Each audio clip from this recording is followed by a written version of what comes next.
तो नॉर्डिक देशों में वॉर बुकलेट, जी हां, स्वीडन, नॉर्वे, फिनलैंड, डेनमार्क में ये बुकलेट बांटी जा रही है। इनके जरिए मैसेजेस जो है डिसेमिनेट किए जा रहे हैं, लोगों तक पहुंचाया जा रहा है। ऊपरी हिस्से पर लिखा लोगों के लिए खास जानकारी। हालांकि निचले हिस्से में लिखा गया है अगर संकट या युद्ध आता है तो अब यह देखना होगा। बुकलेट में लंबे युद्ध की तैयारियों का ब्यौरा तक इसमें दे दिया गया है। रवि, बुकलेट में आम लोगों के लिए खास दिशा निर्देश दिए गए हैं। युद्ध की परिस्थितियों में उन्हें क्या करना है। यूक्रेन के बाद फिनलैंड, स्वीडन पर हमले का भी डर बना हुआ है। हालांकि बीते साल दोनों देश नेटो में शामिल हुए थे और अब पुतिन इन दोनों देशों को रूस के लिए भी खतरा मानते हैं। ये एक सबसे बड़ी बात, और उसी लिहाज से भारद्वाज सर आपसे सवाल कर रही हूं, क्योंकि इसे भारद्वाज सर कैसे देखा जाए। ये फैक्ट है कि कहीं ना कहीं बहुत हद तक यूक्रेन ने ग्राउंड ऑपरेशंस ऐसे चलाए कि उन्होंने बहुत से एरियाज को वापस अपने कब्जे में ले लिया था, रूस को खदेड़ दिया था। क्या रूस इस लिहाज से अब अटैक्स कर रहा है कि उन एरियाज को गवर्न करने से पहले उन्हें रिकैप्चर कर सके? और ये बात मैं इसलिए भी कह रही हूं क्योंकि इसको देखना होगा कि अगर आपको यूक्रेन को टेबल पर डायलॉग के लिए लाना है तो उस पीस प्लान में चर्चा एरिया वाइज कैसे की जाती है। देखिए, जब नेगोशिएशंस होंगी, और मेरे को लगता है ये वॉर नेगोशिएशंस की तरफ दौड़ रही है। अगर आप देखेंगे वाइस प्रेसिडेंट जो यूएस के इलेक्ट हैं जेडी वैंस, उन्होंने एक क्लियरली ये एक प्लान प्रपोजल रखा हुआ है नेगोशिएशंस का इस वॉर को बंद करने के लिए, और जिसमें ये क्लियरली कहा गया है कि जो रशिया ने ऑक्यूपाई कर ली हैं जगह, उसके ऊपर थोड़ी सी बहस होगी, और पर वो रशिया को मिल जानी चाहिए वो जगहें।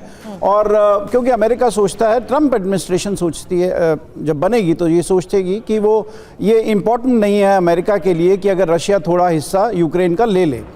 अब सवाल ये होता है कि रशिया ऑब्वियसली अगर नेगोशिएशंस होने हैं तो पॉलिसी ये रहेगी कि लंबे जितना वो हासिल कर सके वो कर ले अभी इस वक्त, ताकि वो जब उसकी देने की बात आए तो वो उसका जो मेन हिस्सा है जो वो रखना चाहता है अपने पास वो रख सके, और ये देने के लिए कुछ उसके पास हो नेगोशिएशंस में। हालांकि एक छोटा सा रिस्पॉन्स सर, ये जो बुकलेट जारी की गई और नेटो देशों की अपने स्तर पर तैयारी, भारद्वाज सर, नेटो देशों की ये तैयारी अपने स्तर पर बॉर्डर एरियाज को देखते हुए, हालांकि बेलारूस से भी किस तरीके से रूस एग्रेसिव होते हुए आगे बढ़ने की कोशिश कर रहा था, अब नेटो देशों की भी अपने स्तर पर तैयारी रहती है रूस के बढ़ते खतरों को देखते हुए। देखिए, नेटो देशों की तो तैयारी रहेगी, बिकॉज अब ये गहमा गहमी और ये मुद्दा बनेगा। बिकॉज एक तरफ तो ट्रंप जो है वो नेटो के भी अगेंस्ट हैं, उस तरीके से देखें तो कई जगह ये भी बात कही जा रही है कि क्या ट्रंप क्या नेटो से निकल जाएंगे क्या।